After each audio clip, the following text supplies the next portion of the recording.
reporters. Pride and dignity, stop the New World Order. Welcome to HPANWO TV. Well, it's Monday morning now, the conference is over. It's hard to believe, it seems too short, isn't it? It's a bit sad, yeah, because like I say, you're always surrounded by very like-minded people, and then you just go home to conspiracy theorist. Yeah, I know. Lunatic. Or in my case, on the HPANWO forum, you fat bald cunt. So yeah, so it's not nice to leave all these wonderful people behind and go back to the normal world with have to get on with your normal things, you know. But it's been fun. I've got some happy memories. Have you, Richard? Yeah, I've got some really good memories. It was a really good conference. There was some great speakers there, and I had a really good time.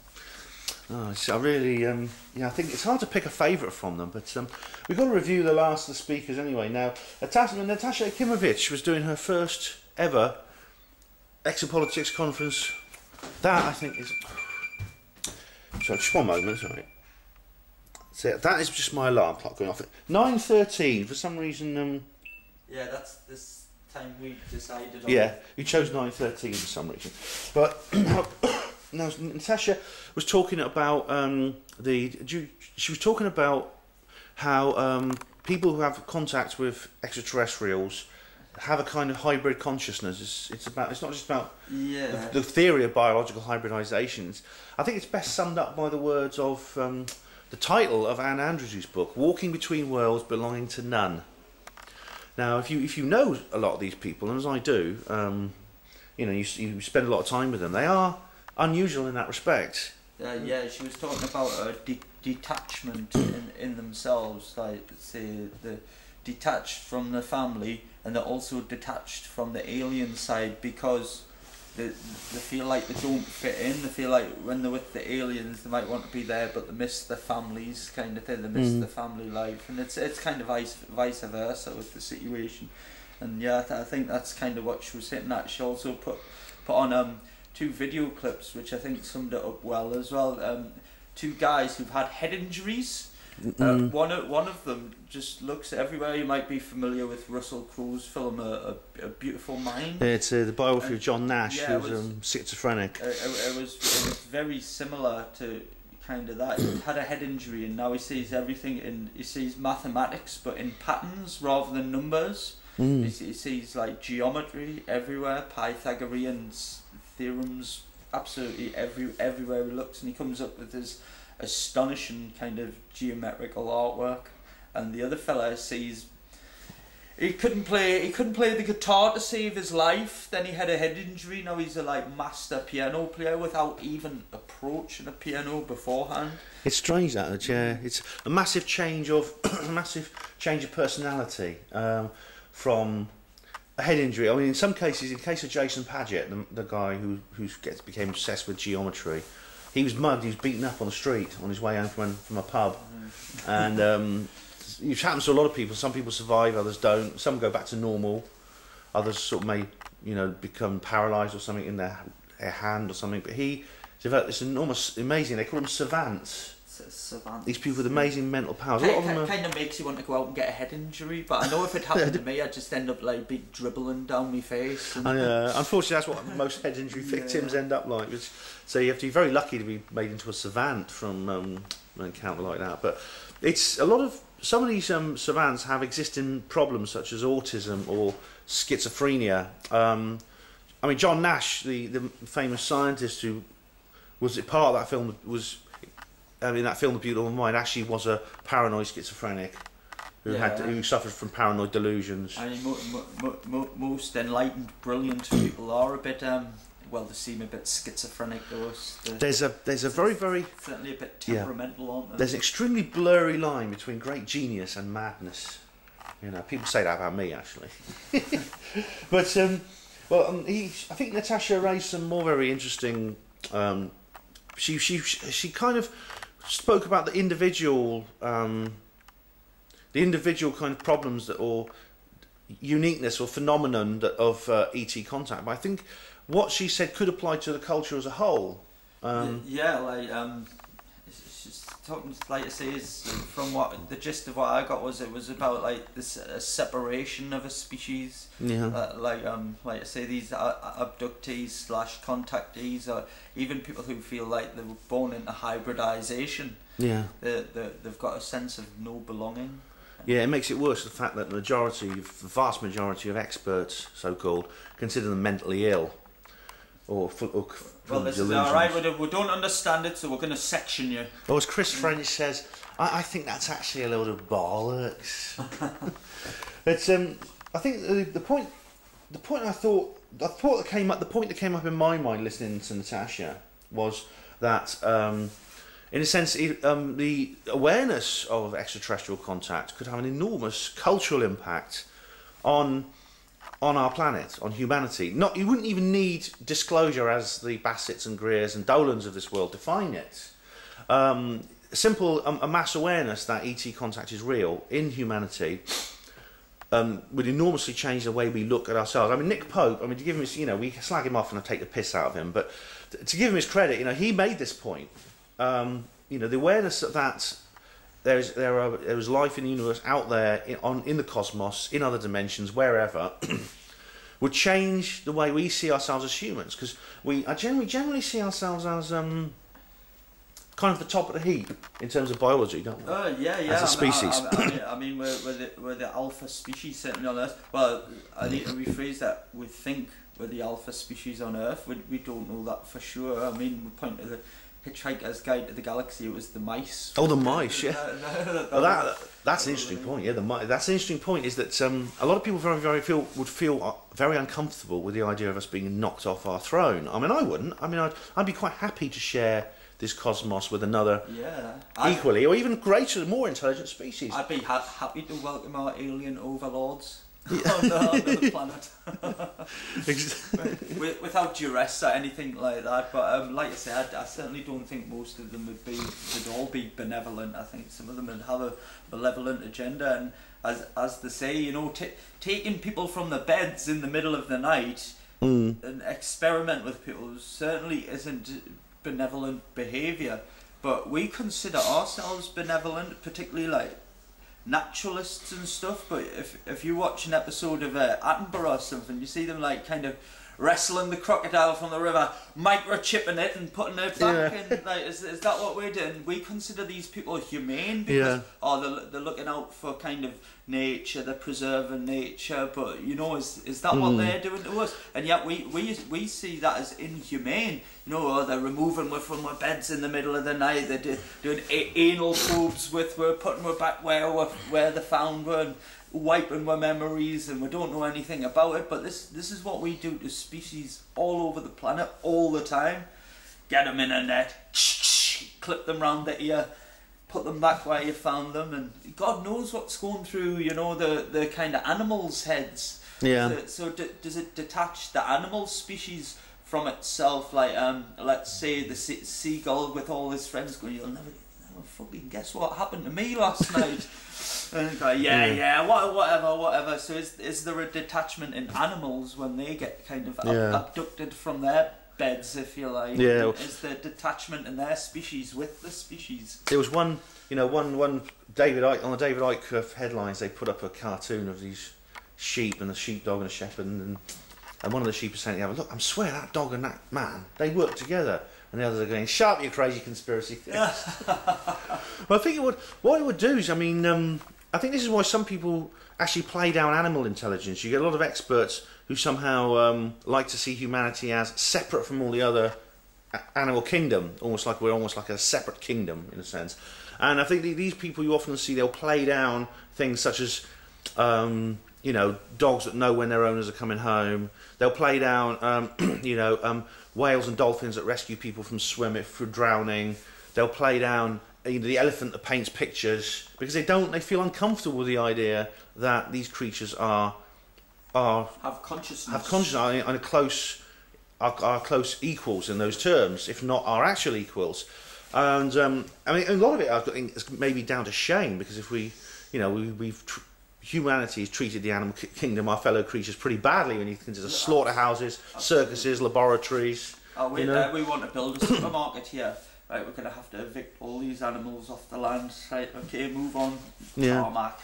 Breaks. Dig up the rabbit holes like in Watership Down. You know, I mean that's something we're going to have to face. I think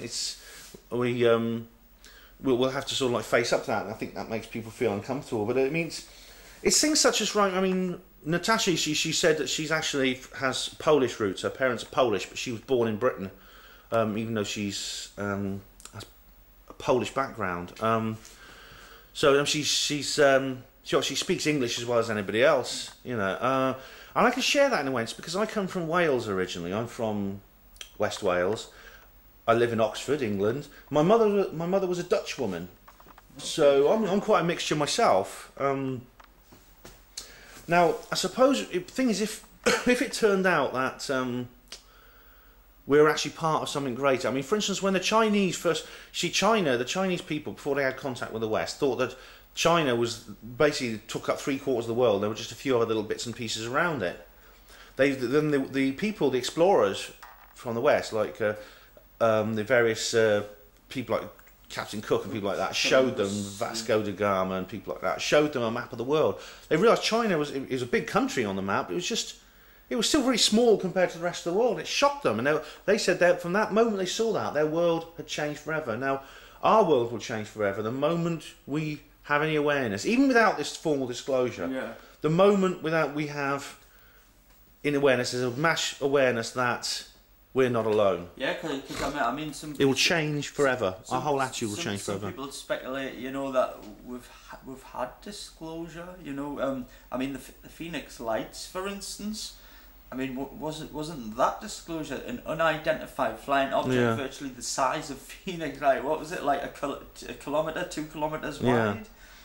Sat there over the city, no explanation, nothing. We have a failed cover-up, which is provable because the perpetrator of the cover-up, a governor 5 times him later confessed.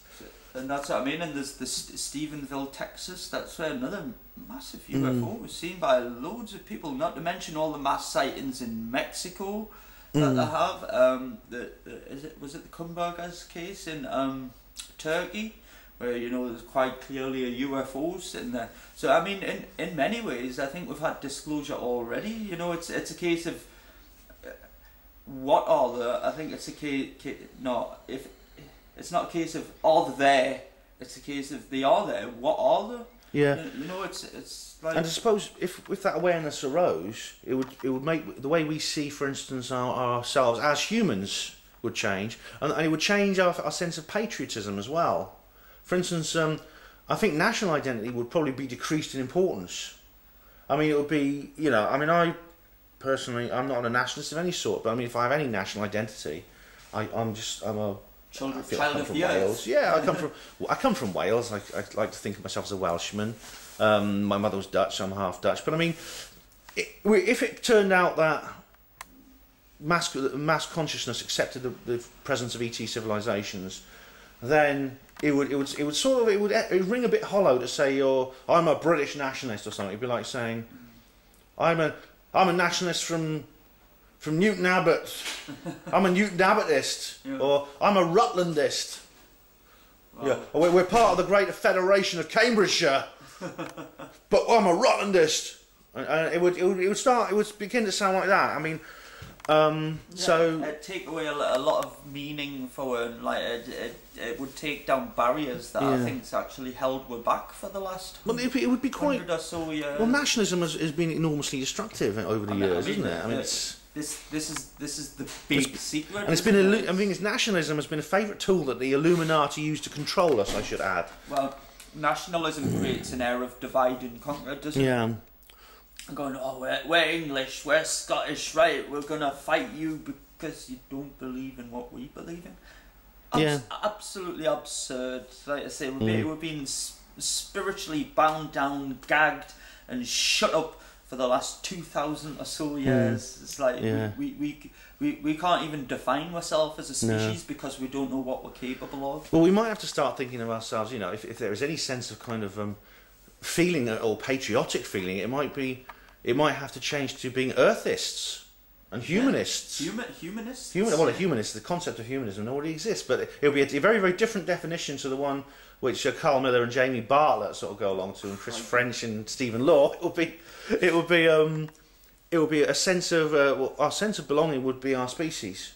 That's it. You know. Let's and our planet. Let's put it in a box. And in an exopolitical world, that's how we'd have to deal with it, because we'd be dealing with creatures who have no home on this planet and have their own sense of identity on another planet, or even another universe, perhaps. So there's another interesting aspect. I mean, Natasha went into a more sort of like widely spread issue, and that is the issue of materialism. That's a big subject. I've written a lot about this on her HPANWO blog. So if you go to her HPANWO blog and put materialism into the search box, you'll get a whole load of stuff I've written on there. But basically, the science today seems to see everything as mechanism, which can be unpicked, and everything is reduced to mechanism. So we have everything in sense is objective. Now, if something is not objective, and it is unprovable, it's unpickable, it's not mechanism, then it is regarded as epiphenomenal, non-existent. A good example would be, you know, our thoughts, for example, are regarded as subjective, and our relationships with other people, our feelings, our intuitions, our senses, and things like this. Now, these are regarded as non-existent, as unreal, somehow irrelevant to the scheme of things in the universe, because they're not objectively measurable. However, is this really the pinnacle? Because I mean, the materialists who actually propose this theory, which is very much dominant in our culture, they tend to see this as the ultimate achievement. Carl Sagan sort of describes this in great detail in his various books and TV programs. It's the culmination of where science has led us. Well, in truth, you know, it's something of a new fad that only goes back probably to the 17th or 18th century. Yeah, well, people like Descartes and people like that. I mean, if you define science as a road, we've been led off onto a scientific B road, if you ask me, and they've kind of blocked off every scientific route into like progressing to the next level via roadblock, or like the people like the military industrial complex, for instance, going, oh well, we don't want you to have these technologies, so we're going to guide you down this B road rather than staying on the motorway to science. We've been guided off into this kind of ignorant B road of science, where it's saying, well, we can't go any further than silicone chips, for instance, and you know, we've put ourselves in that box where, you know, science is, it's just eventually it's going to grind to a halt unless they allow it to use these free technologies, allow it to, like I say, make our own energy out of like Tesla had a good idea about it, and unless we explore that side of science without fear of duress or being murdered in our sleep, unless they let we do that, we're finished as far as science goes.